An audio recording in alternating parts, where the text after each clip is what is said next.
आनुवंशिकता तथा जैव विकास, है ना। आनुवंशिकता तथा जैव विकास के बारे में पढ़ेंगे, इसको ध्यान से देखना है ना। आज का जो चैप्टर है, आज का जो टॉपिक है आनुवंशिकता तथा जैव विकास। आनुवंशिकता क्या होता है, तो सबसे पहले हम लोग इसमें टॉपिक डाले हैं आनुवंशिकता, लिंग निर्धारण, जैव विकास के प्रमाण एवं सिद्धांत। तो आनुवंशिकता किसको कहते हैं, देखिए यहाँ हम लिखे हैं। और इसके बाद जो है कि लिंग निर्धारण किसको कहेंगे, जैव विकास के प्रमाण एवं सिद्धांत क्या है। जैव विकास इसको समझेंगे आगे जा कर के। तो जैसे देखिए कि हम लोग मानव है ना अभी, ठीक है। मानव जो है कि किस तरह से मानव बना, तो कुछ लोग कहता है कि मानव जो है कि बंदर प्रजाति का है, कुछ लोग कहता है कि मानव जो है चिंपैंजी था पहले, है ना, लंगूर था, और अब जो है कि मानव बन गया। तो ऐसे तो नहीं मानेंगे ना, ठीक ना। उसके पीछे कुछ ना कुछ सिद्धांत देना पड़ेगा, आपको प्रमाण देना पड़ेगा, ठीक है। तो ये जैव विकास के सिद्धांत एवं प्रमाण को पढ़ेंगे। और लिंग निर्धारण पढ़ेंगे। लिंग निर्धारण उसमें जो है कि हम लोग जानेंगे कि किस तरह से कोई मेल हो जाता है, कोई फीमेल हो जाता है, कोई नर हो जाता है, कोई मादा हो जाता है। अभी फिलहाल हम लोग आनुवंशिकता के बारे में पढ़ते हैं, ठीक है। तो आनुवंशिकता किसको कहते हैं, ठीक है। आनुवंशिकता को अंग्रेजी में कहते हैं हेरिडिटी। आनुवंशिकता को अंग्रेजी में क्या कहते हैं, हेरिडिटी कहते हैं। जनकों से उनके संतानों में पीढ़ी दर पीढ़ी, कैसे, पीढ़ी दर पीढ़ी युग्मकों के माध्यम से पैतृक गुणों का संचरण आनुवंशिकता कहलाता है। जनकों से उनके संतानों में पीढ़ी दर पीढ़ी युग्मकों के माध्यम से, है ना, पैतृक गुणों का संचरण आनुवंशिकता कहलाता है। जनक कहते हैं किसको, माता पिता को, ठीक है। आनुवंशिक गुण क्या सब होता है, माता पिता के द्वारा हम लोगों में कौन सा गुण आता है, देखिए। जैसे देखिए कि रंग रूप, है ना, क्या, रंग रूप, ठीक है। कोई आपको कहा होगा कि तुम्हारा मुंह जो है ना तुम्हारे पिताजी से मिलता जुलता है, तुम्हारा जो बाल है ना वो तुम्हारी माँ से मिलता जुलता है, ठीक है। तो रंग रूप, आँख का रंग, ठीक, आँखों का रंग, बालों का रंग, ठीक है, बालों का रंग या फिर डिजाइन जो कहिए, ठीक है। किसी को करली हेयर हो जाता है, घुंघरेला केस हो जाता है, अगर पिताजी का घुंघरेला केस है तो बेटों को हो गया, है ना। किसी का एकदम बिल्कुल सीधा हो जाता है, सुनहला रंग का भी बाल हो जाता है, ठीक है। आँख भी कभी कभी देखोगे किसी का बिल्ली की तरह आँख हो गया, ठीक है। तो ये सब किसके द्वारा आता है, ये सब जो है हमारा आनुवंशिकता, ये आनुवंशिक गुण है, ठीक है। ये माता पिता से हम लोगों में आता रहता है। कद काठी, है ना, लंबाई, है ना, कोई लंबाई भी जो है, कद जो है, कद लिख देते हैं, या कद में आपको लंबाई हो गया, है ना, नाटापन हो गया, बौनापन, हाँ, ये सब क्या है, ये सब जो है, ये सब हम लोगों को माता पिता से, माता पिता का गुण हम लोगों में आता रहता है, ठीक है। देखिए अगर मान लीजिए कि कोई लड़का है, बिल्कुल ही काला है, एकदम बिल्कुल साफ काला है, और उसकी शादी जो है एक गोरी लड़की से अगर हो जाता है, तो उसके द्वारा जो संतान उत्पन्न होगा, ठीक है, अगर संतान उत्पन्न हुआ, मान लीजिए कि एक लड़का पैदा हुआ और बिल्कुल ही वह गोरा है, ठीक है, तो उसका जो है रंग का कैसा हो गया, माँ पर चला गया, ठीक है। अगर पिताजी इसके लंबे हैं, माँ थोड़ी नाटी है, और लड़का गोरा भी हो गया और लंबा हो गया, तो लंबाई जो है पिताजी पर निर्भर कर गया, और गोरापन किस पर निर्भर कर गया, माता पर, ठीक है। तो कहते हैं जनकों से उनके संतानों में पीढ़ी दर पीढ़ी युग्मकों के माध्यम से पैतृक गुणों का जो संचरण होता है ना, उसी को हम लोग आनुवंशिकता कहते हैं। आनुवंशिकता के बाद है विभिन्नता, ठीक है। आनुवंशिकता के बाद क्या है, विभिन्नता। विभिन्नता क्या होता है, देखिए, विभिन्नता जीव के ऐसे गुण हैं जो उसे अपने जनकों अथवा अपनी ही जाति के अन्य सदस्यों से अलग करता है, ठीक है। हम लोग का जो है रंग रूप तो है ही, बहुत ऐसा चीज़ है जो कि पिताजी से मिलता है, ठीक है, बहुत ऐसा चीज़ है जो कि हम लोगों का, है ना, किसी से मिलता जुलता नहीं है, ठीक है। और ये क्या करता है कि अपने माता पिता से, अपने क्या कहते हैं, जाति धर्म से हम लोगों को, जाति के लोगों से भी अलग कर देता है। ठीक है, तो विभिन्नता में क्या होता है कि यह जीवों का ऐसा गुण है जो उसके अपने जनकों अथवा अपनी ही जाति के अन्य सदस्यों से अलग करता है। तो विभिन्नता कितना प्रकार का होगा? विभिन्नता 2 प्रकार का होगा। विभिन्नता कितना प्रकार का होता है? 2 प्रकार से होता है। एक विभिन्नता को हम लोग जननिक विभिन्नता कहते हैं। कौन सा विभिन्नता कहते हैं? जननिक विभिन्नता, जिसको इंग्लिश में जर्मिनल कहा जाता है। तो जननिक विभिन्नता क्या होता है? ऐसी विभिन्नता जनन कोशिकाओं में होने वाले परिवर्तन के कारण होती है। यह वंशागत होती है। इसे आनुवांशिक विभिन्नता भी कहते हैं। ठीक है, होता क्या है कि जब बहुत ऐसा गुण है जो कि पिताजी से ले लिए, माता से ले लिए, और आगे जाकर के क्या हुआ कि जनन कोशिकाओं में कुछ परिवर्तन हो गया, और जनन कोशिका में जब कुछ परिवर्तन हुआ उसके बाद क्या हो गया कि अगले संतान में कुछ विभिन्नता आ गया। वो विभिन्नता कौन सा विभिन्नता कहला गया? जननिक विभिन्नता। और जननिक विभिन्नता में फिर अगला जो फिर पीढ़ी होगा उसमें जो है कि सेकेंड जनरेशन का जो था वो थर्ड जनरेशन में वो गुण जाएगा। ठीक है, एक होता है कायिक विभिन्नता, है ना। कायिक विभिन्नता को हम लोग कहते हैं सोमेटिक। सोमेटिक क्या होता है? देखिए, ऐसी विभिन्नता कई कारणों से होती है। कायिक विभिन्नता कई कारणों से होती है, जैसे जलवायु एवं वातावरण का प्रभाव, भोजन का प्रभाव, एक दूसरे के साथ व्यवहार, ठीक ना, जलवायु का प्रभाव, है ना, वातावरण का प्रभाव, ठीक है, भोजन का प्रभाव, एक दूसरे के साथ व्यवहार। यह विभिन्नता वंशागत नहीं होती है। यह विभिन्नता वंशागत नहीं होती। ठीक है, जलवायु का प्रभाव, जैसे मान लीजिए कि किसी का जन्म अगर भारत में हुआ है, बिहार में हुआ है, ठीक है, आपका जन्म बिहार में हुआ है और यहाँ पर आप गोरे हैं, ठीक है, और यहाँ से आप चले जाइए कहाँ? इंग्लैंड चले गए। इंग्लैंड जब चले गए तो आप जो है वहाँ का आदमी हम लोगों से भी गोरा होता है, तो आप बहुत गोरे हो गए, ठीक है, लेकिन आपके जो संतान में जो वो गुण होगा वो यहीं का गुण रहेगा ना, ठीक है, वो जलवायु के कारण हो गया। समझ में आई बात?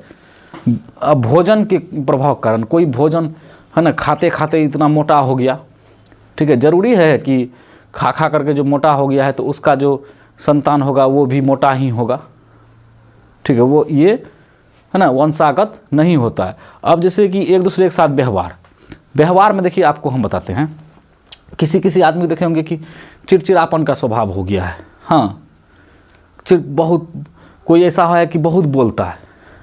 मान लीजिए कि कोई दुकानदार है, वो उसके पास आप सामान लेने जाते हैं, बहुत बोलता है, बहुत ज़ोर ज़ोर से बोलता है। लेकिन अगर उसका बेटा है तो देखे होंगे कि वो मितभाषी है, वो ज़ोर ज़ोर से नहीं बोलता है, ठीक है। या फिर कोई देखिए कि किसी रेलवे स्टेशन पे किसी पूछताछ कार्यालय में कार्य कर रहा है, तो उसके पास जो है लोग बार बार जाता है, उससे पूछता है, अरे फलाना नंबर का ट्रेन कब आएगी, फलाना नंबर का ट्रेन कब आएगी। तो वो बोलते बोलते वो थक जाता है, वो उसका स्वभाव चिड़चिड़ा हो जाता है, वो किसी भी बात पर तुरंत गुस्सा आ जाता है, ठीक है। तो वो कौन सा परिवर्तन आया? वो कायिक परिवर्तन, है ना, कायिक विभिन्नता हुआ। कौन सी विभिन्नता हुआ? कायिक विभिन्नता हुआ, ठीक है। तो ये विभिन्नता हो गया आपका, ठीक है, समझ गए होंगे। आनुवांशिकता, लिंग निर्धारण, जैव विकास के प्रमाण एवं सिद्धांत, ये आपको बताएंगे। लिंग निर्धारण भी बताएंगे, ये दोनों बताएंगे। आनुवांशिकता भी आपको समझा रहे हैं। जनकों से उनके संतानों में पीढ़ी दर पीढ़ी युग्मकों के माध्यम से पैतृक गुणों का संचरण आनुवांशिकता कहलाता है, और विभिन्नता बताए। और देखिए कि आपको कहीं परीक्षा में देखते हैं बार बार दो बात पूछता रहता है, एक जीनोटाइप के बारे में, है ना, जीनोटाइप, और दूसरा फेनोटाइप, ठीक है। एक जीनोटाइप, एक फेनोटाइप, ये क्या है? ठीक है, देखे होंगे कि कहीं पर बहुत सारे एग्जाम में ये किसी जीव का जीनी संरचना, है ना, जीनी संरचना को क्या कहेंगे? जीनोटाइप कहेंगे, है ना। किसी जीव का जीनी संरचना क्या कहलाता है? जीनोटाइप कहलाता है, ठीक है। किसी जीव का जीनी संरचना जीनोटाइप कहलाता है। और फिनोटाइप क्या हुआ कि जीनोटाइप कहलाता है, और फिनोटाइप क्या है कि जो जीन के द्वारा जो संरचना नहीं है, जो पर्यावरण से, वातावरण से, पड़ोसियों से, है ना, आसपास के वातावरण से जो विशेष प्रकार का आनुवांशिक गुण हो जाता है, आनुवांशिक लक्षण हो जाता है, उसको हम लोग फेनोटाइप कहते हैं, है ना। फेनोटाइप क्या हुआ कि आसपास के वातावरण से, है ना, जो आनुवांशिक गुण हो जाता है उसको हम लोग फिनोटाइप कहते हैं। जीन के द्वारा जो है ना, जीनी संरचना के द्वारा जो आता है उसको हम लोग जीनोटाइप कहते हैं। चलिए ठीक है, इसका हम लोग स्क्रीनशॉट ले सकते हैं, लिख लीजिए इसको।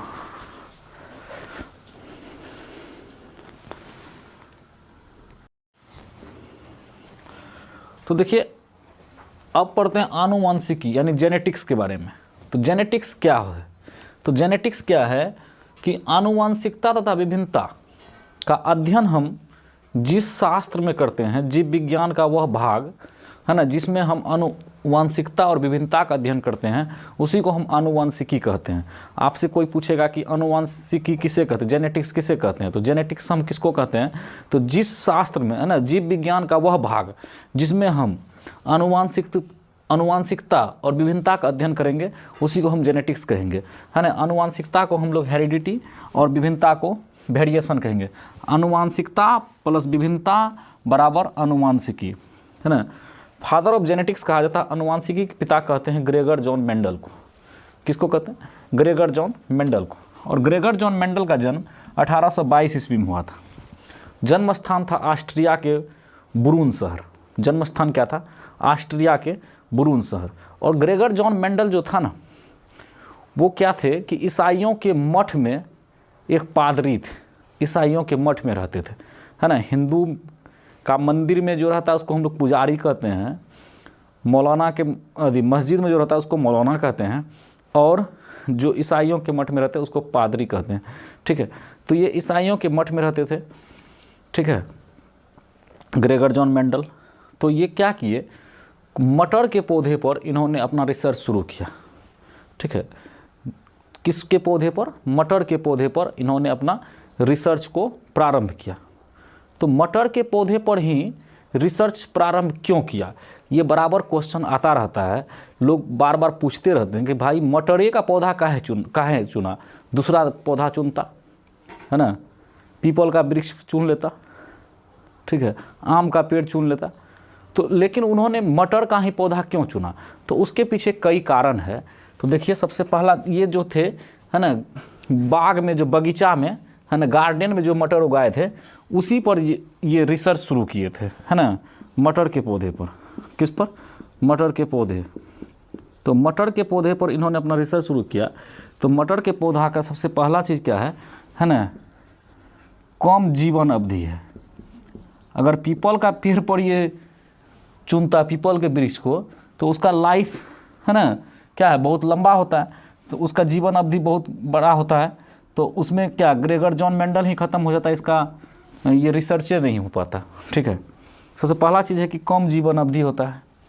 और इसके बाद जो है कि, है ना, ये जो है कि इसका कल्टीवेट होने में मतलब ज़्यादा क्लाइमेट का प्रभाव नहीं पड़ता है, जीवन अवधि कम होता है।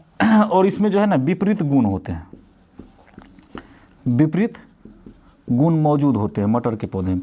विपरीत गुण क्या मौजूद हुआ, है ना, तो लंबाई जो होता है ना, कुछ लंबा भी होता है, बौना भी होता है ना। लंबाई में क्या हो गया, लंबा भी हो गया, बौना भी होता है, ठीक है, मीडियम साइज का भी होता है। इसका दाना जो है पीला रंग का भी होता है, हरा रंग का भी होता है, ठीक है, और लाल रंग का भी होता है। और इसके बाद पीला रंग का, लाल रंग का, हरा रंग का इसका दाना हो जाता है। और इसके बाद जो है ना, इसमें इसकी साइज जो है कि बौना भी हो गया, है ना। ये बायसेक्सुअल प्लांट है, ठीक है। इसमें जो है सेल्फ पोलिनेशन भी होता है।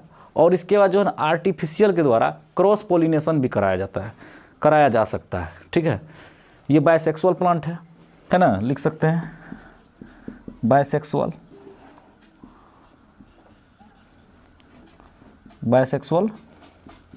प्लांट है, ठीक है। इसमें सेल्फ पोलिनेशन संभव है, सेल्फ पोलिनेशन होता है। और इसके बाद जो है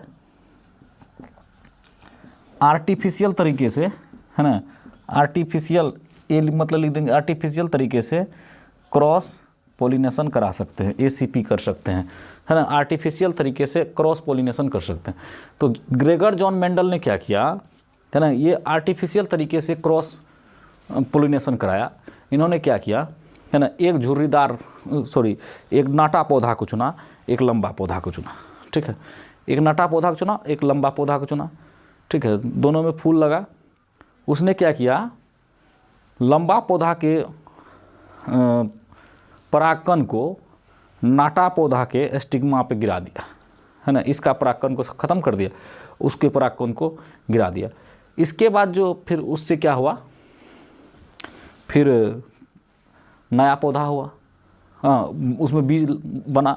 और बीज बनने के बाद जब फिर उस बीज को बोया तो उसके बाद देखा कि उसमें से बहुत मतलब अधिकांश पौधा क्या था, वो लंबा ही था, नाटा नहीं था, है ना, लंबा ही था, ठीक है।